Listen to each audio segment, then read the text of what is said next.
Welcome to Between the Moment. I'm so glad you guys are here for season 4. We are starting it off just with some really exciting topics, and I cannot wait. So you know what to do. Grab your favorite cup of whatever, and let's get into it. All right, as I was really praying and thinking through conversations for this upcoming season, and I really found out in myself just how much I really love a good conversation. And I knew I wanted Between the Moment to always be a space for you to find hope between all of life's moments, literally. Maybe that song or something here, something said would just turn you back to God and His truth, or to Him for the very first time. And but I didn't think I realized how much I really loved conversations. And so even though coffee conversations, which is just the interview style here at Between the Moment, is something that I've done before, I really wanted it to have a big impact and a big staple for this coming season. So I've already kind of shared, they've got some fun things coming up. But in the midst of all these different coffee conversation interviews, it really is focused on one big thing for this entire season, and it's myths and truths. Myths and truths. And I intentionally didn't use the word lies, but I really wanted to use the word myth. Myth is such a funny word to me. So a lot of the students that I've either taught, coached, and then even my own kids really are interested in ancient Roman history, Greek history, and then of course that leads you to all of the mythology. And the mythology that exists isn't something that is only, has some historical roots. It also has this fantastical nature that you almost believe in it. And you lean into it like, oh yes, I am Hercules. I don't know if y'all remember, for all my millennials, Xena. Oh, you can tell me nothing. I will never forget, and I'm pretty sure one of my siblings can attest to this, taking one of my mom's belts and then tying the belts around all of them to make my little Xena skirt. You couldn't tell me not a thing. I was too cute. I was Xena, okay? Yeah. I loved Xena back in the day. But anyway, all of those types of characters, they just draw you in and make you believe something, whether it's about yourself, something that you can do, something that won't happen, something that doesn't exist, whatever the case may be. It just draws you in.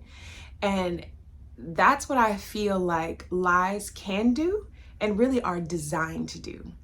They're designed not to just fool you, but to make you believe something that is not true. And so that's why intentionally I wanted it to be myths and truths as a very real focus for this season.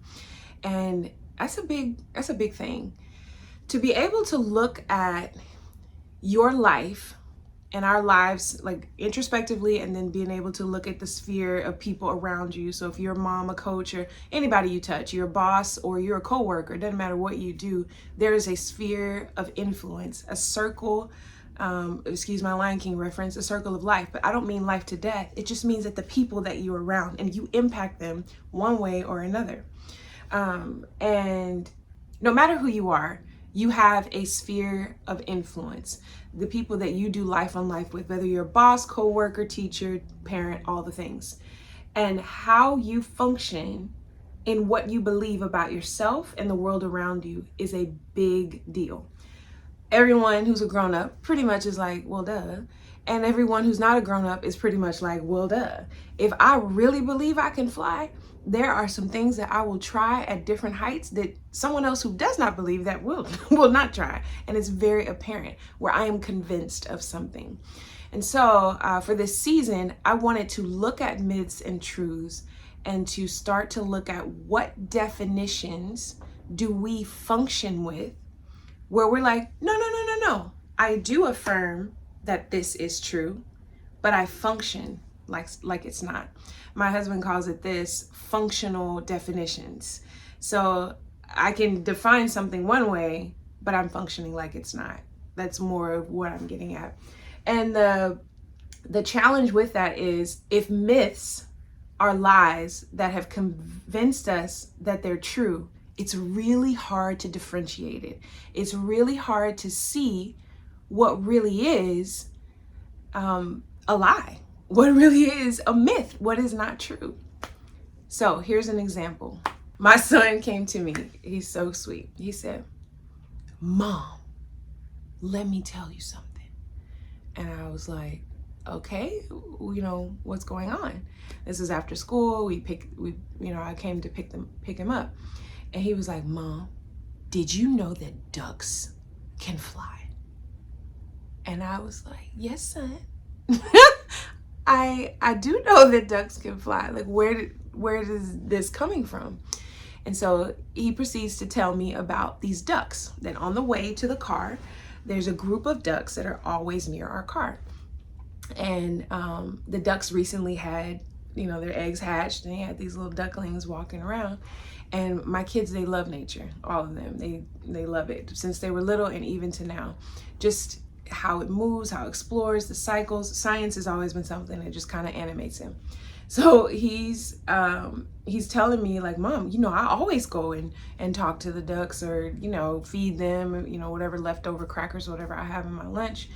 And he's like, "Today, one of them flew up to the tree." And he said, "I didn't know they could do that." And it tickled me so much because I was like, "I know, son, that I've taught you about migration and birds and the different types of animals." I was like, trying not to go down that rabbit hole of thought, but really focus on the fact that he really believes something to be true, or even heard me say something about migration and the different characteristics of the birds category of animals. Heard it from his teachers, heard it from friends, even seen them, whether they're in the sky or in a pet store. But for some reason, that day, it just blew his mind. So we had a deep conversation about species and different class of animals. And then we talked about birds and migration. It was illuminating to him. And he was like, "Oh yeah, I know this." And he just kind of was taking it in. And that was one of the most vivid examples of what it looks like to have a functional definition of something. He really believed in that moment, just because of where he was in his context. Maybe the last 10 days the bird didn't go up to the tree. Who knows? But he genuinely believed that the bird didn't fly. That the bird wanted, him to be in his presence. So now, taking the time and taking inventory of your life will require some real focus and some key truths that you need to stick to. Now, I've emphasized the myths, but I haven't even gone to the truths yet. And I put an S there because some of the truth that I want to address are some things that may be fleeting. For example, if you feel some type of way about something, a moment, a feeling, an interaction, that is the truth, a truth for that moment of what you feel. Now, the eternal truth, what we believe as believers, is the gospel, God's word, and things that are affirmed by His Spirit and by His people.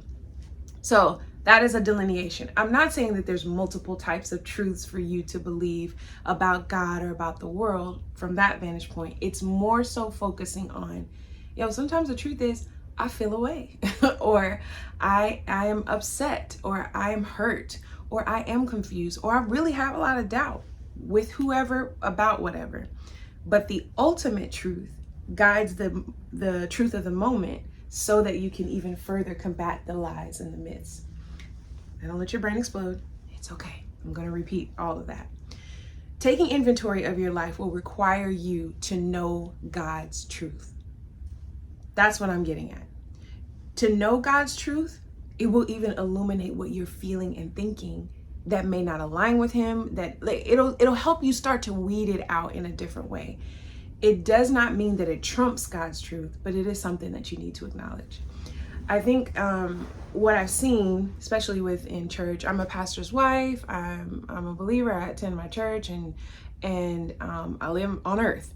And I've noticed this uptick in caring about mental health, but then there's also this frustration with the believing community about putting too much emphasis on it. And everybody's gonna have their thing.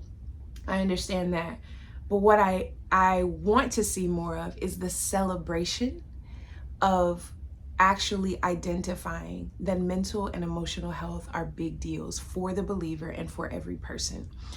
And I can say that this past New Year's, I was so moved to go to the beach. And when I looked everywhere, I saw people intentionally taking steps. And I don't know where they stood, who they were, I don't know all the background, but it was great to see people just sitting on the beach journaling. A person intentionally sitting alone and looking at the sky, and took a moment. I actually watched her take her headphones off. I people watch. Don't feel no type of way of that. But anyway, she took her headphones off and she put them down next to her, and I saw her start a timer, and she just sat there.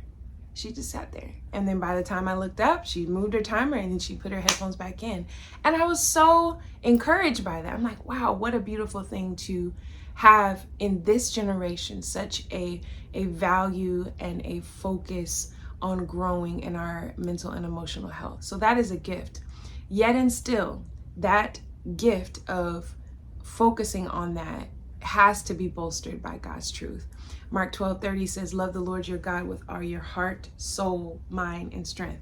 The Lord knew we were dynamic. He made us that way. So for us to know his truth and apply it in those different areas, and also to be able to combat the tactics of ourselves and of the enemy, we have to know God's truth. So that definitely is one important factor as you are taking inventory of your life and starting to differentiate between myths and truths in your life. Knowing that God's truth trumps all, yet and still you need to know the truth of the moment. There's quite a few passages that come to mind when I'm thinking about this topic. Ephesians chapter 1 is one of my favorite chapters, and then of course Ephesians is one of my favorite books. So this is one of the last books I studied right before I got married, and it wasn't like anything magically changed with the Bible, but my perspective was just different, just where you are in different seasons.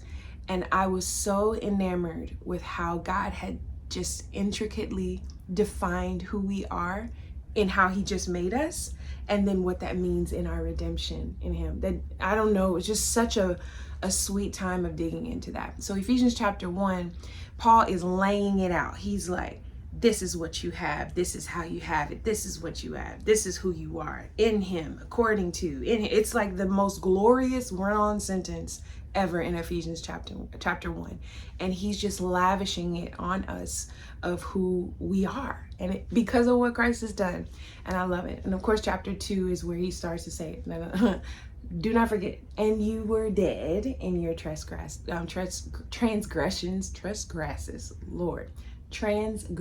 and sins. So he starts to hey, don't get too big for your britches. But before he gets to that part, in verse 18, right to the end of chapter 1, he says, I pray that the eyes of your heart are enlightened. That's the NASB/ESV version. And I give me abstract language every day of the week. I love it. But that the eyes of my heart will be enlightened to the power, to the wisdom, to the knowledge. And he starts to just list off all of these things that he prays for the church of Ephesus to be enlightened to after listing all of this off. So this was such a vivid way of being sure of who God says that we are. If God says that I am this, if God says that he is this, it is so. And that is one huge point in knowing how to combat truths and myths.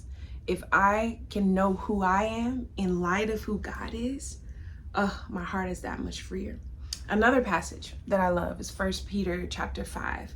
And we love Peter and all the things that he's portrayed in the scriptures and freeing us, and how God meets us in all of our levels of maturity.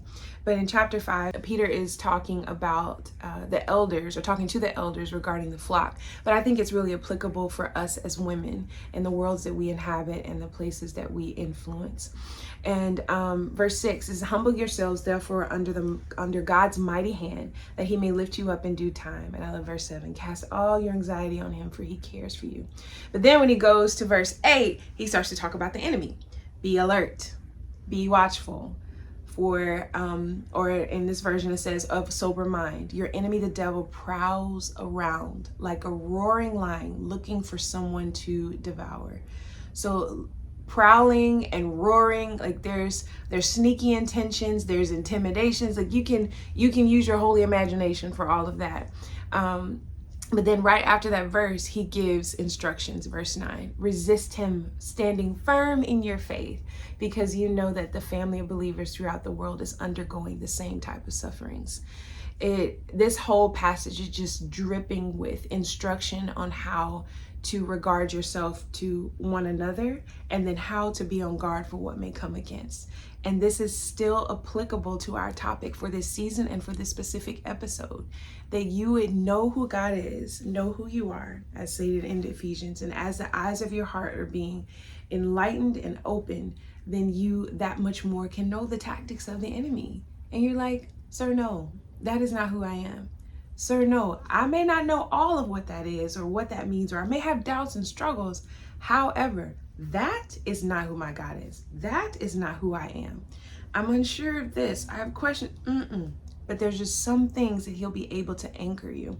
And I love verse 9 at the end, because he's like, because you know that the family of believers throughout the world is undergoing the same types of suffering or kinds of suffering. I don't know why we try to make ourselves like so special, like only I have ever had this feeling. Now, don't get me wrong. Psalm 139 is true. So how things affect us, even the same exact thing, is very different. I want to be clear on that. However, Jesus didn't like leave you out there with some random thing that you don't understand. Maybe your friends and family, a specific person, but God, he understands.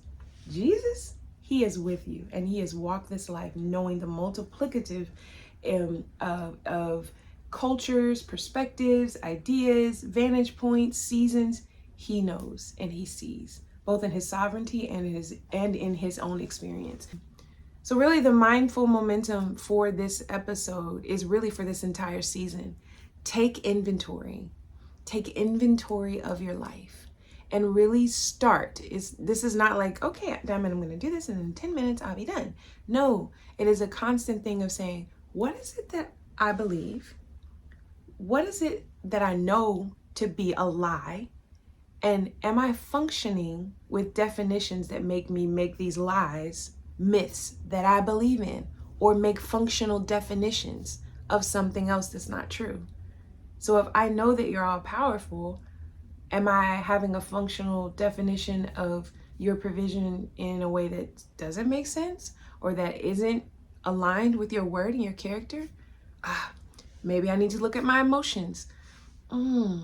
I do, I am very afraid in this season, or I do feel like everything's moving way too slow. I just need everything to just speed up.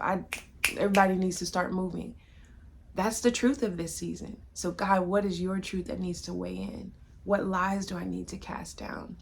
In Corinthians, Paul again reminds us that we have the power through the Lord to capture and take captive any thought that does not align with the love and the gospel of Christ. We do. We have that power. We may need some support. You may need a YouTube episode, a friend, or a nap to remember and to return to his word, but that does not mean that you do not have the power to fight. So I'm really excited for the different episodes and how you will wrestle with what myths may be functioning in your life and having functional definitions, and then what truths that you really need to lean into, whether it's a truth of you being honest with yourself emotionally and mentally, and then absolutely that you lean into the scriptures and know God for who he is. So this is your time. I hope that you pause and then you move, that you don't take this and try to fix all of life, that you pause and then you move forward knowing that God is with you. Your mindful momentum, your push forward is just that. Cast down those myths, cast down those lies. Do it daily. Do it on the hour if you need to.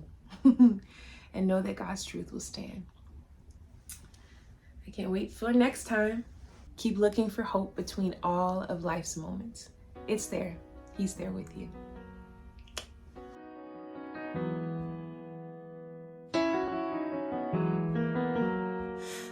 ricochet across the time corners of my mind.